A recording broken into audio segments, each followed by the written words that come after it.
Kenapa sih sekarang tuh semua orang tuh kayak lagi ngomongin AI? Apa bener AI itu cuma dipakai sama perusahaan besar doang? Itu jawabannya salah, nggak sama sekali. AI itu sebenarnya bisa jadi senjata rahasia buat siapa aja yang mau kerja lebih cepat, lebih efisien, dan juga lebih hemat. Bukan buat gaya-gayaan, tapi biar kerjaan tuh nggak boros waktu, nggak boros tenaga, sama nggak boros duit. Dan bikin bisnis lo itu makin tetap relevan di dunia digital.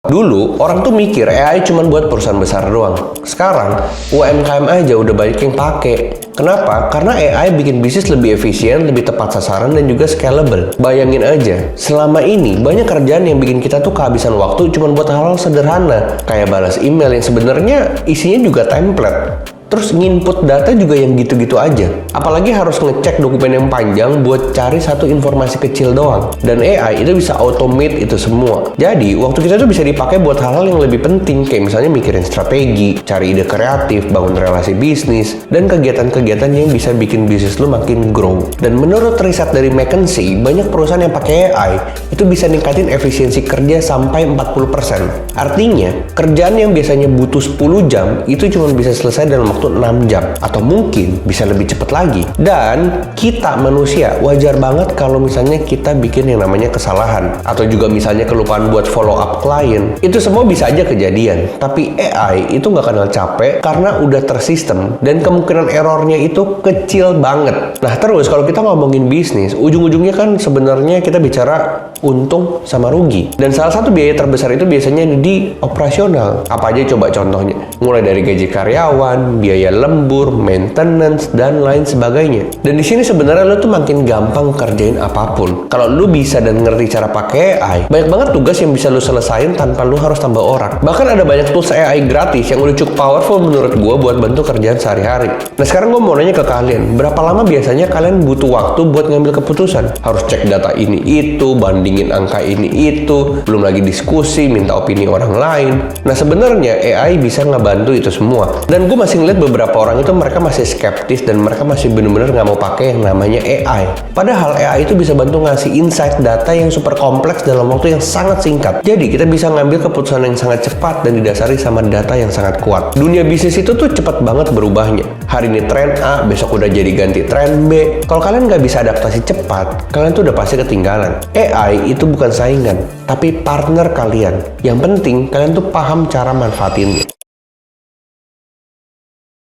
Pernah nggak sih kalian tuh dengar kalimat kayak gini? Wah, hati-hati lu, AI bakalan ganti pekerjaan manusia. Hati-hati aja. Sebenarnya jujur aja, banyak orang yang mulai parno gara-gara AI makin canggih. Tapi pertanyaannya, bener nggak sih AI bakal ngusir manusia dari dunia kerja? Ya sebenarnya gue sih percaya-percaya aja. Tapi dari sisi lain, gue ngelihat AI itu sebenarnya bikin manusia tuh bisa jauh lebih unggul dibandingkan sebelumnya. Bahkan Jensen Huang, CEO Nvidia pernah bilang, kalian nggak akan kehilangan pekerjaan gara-gara AI. Tapi kalian bisa kehilangan pekerjaan karena tergantikan sama orang-orang yang pakai AI. Dan ya, AI itu bener-bener canggih. Dia bisa nulis artikel, dia bisa bikin desain, dia bisa nganalisa data, bahkan ngobrol kayak manusia dengerin curhatan kalian. Tapi AI juga punya batas. Menurut laporan dari World Economic Forum, meskipun AI diprediksi bakal menggantikan sekitar 85 juta pekerjaan di seluruh dunia di tahun 2025, tapi AI juga yang bakal menciptakan 97 juta pekerjaan baru di bidang-bidang yang bahkan sebelumnya tidak ada. Artinya apa? Artinya AI bisa ngegantiin beberapa jenis pekerjaan. Tapi di saat yang sama, AI juga buka peluang baru buat kita. Kuncinya apa? Adaptasi. Coba deh kalian pikir, waktu kalkulator pertama kali diciptain, apa manusia berhenti belajar matematika?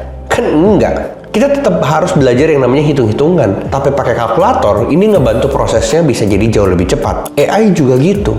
AI bukan saingan, tapi bisa jadi tools untuk ngebantu kalian semua. Dan AI itu paling efektif kalau digunakan bareng sama manusia, bukan buat ngegantiin manusia sepenuhnya. Jadi kombinasi antara AI dan human itu sama dengan meningkatkan produktivitas. Sekarang banyak dari kalian tuh nanya, selanjutnya tuh apa? Skill apa yang dibutuhin di era AI hari ini? Menurut LinkedIn Learning, ada beberapa future skill yang nggak bisa digantiin sama mesin. Yang pertama adalah critical thinking. Jadi AI bisa kasih data, tapi gimana cara nganalisa data pakai sudut pandang yang sangat kritis? Nah, disitulah peran manusianya. Yang kedua adalah creativity. Bener, AI itu bisa bantu bikin desain atau tulisan, tapi ide-ide kreatif yang out of the box, sentuhan sentuhan filosofi seni itu masih didominasi sama manusia. Yang ketiga adalah emotional intelligence atau EQ. AI itu nggak punya empati. Skill yang berhubungan sama orang lain kayak negosiasi, manajemen konflik, leadership itu bakalan tetap jadi keunggulan manusia. Yang keempat adalah adaptability. Jadi di mana dunia terus berubah dan kemampuan beradaptasi yang cepat itu nggak bisa diajarin ke AI. Dan yang terakhir adalah problem solving. Iya sih, memang AI itu bisa ngebantu mecahin masalah. Tapi bagaimana berpikir untuk cari solusi yang inovatif? Jadi, gimana dong caranya biar kalian tuh nggak takut tergantikan sama yang namanya AI? Coba kita lihat case-nya di bisnis ekspor. Banyak banget yang ngeluh atau bahkan nggak ada action. Ini mereka nggak maju-maju di bisnis ekspor gara-gara mereka bilang kehalang masalah bahasa. Kok aku mau tapi aku nggak bisa bahasa Inggris? Kok gimana ya kliennya dari Cina aku nggak bisa Mandarin? Dan lain sebagainya. Itu tuh simpel banget. Sesimpel kalian buka chat GPT, minta translatein kalimat pakai gaya bahasa yang tepat. Udah. Itu bahkan gak nyampe hitungan menit udah lebih akurat dibanding Google Translate. Kalian mau minta pakai bahasa Korea ke Jepang ke Afrika ke Arab apapun tuh bisa. Atau kalau enggak kalian tuh misalnya mau ngeriset produk ekspor, diskusi masalah bisnis ekspor, itu juga bisa pakai ChatGPT.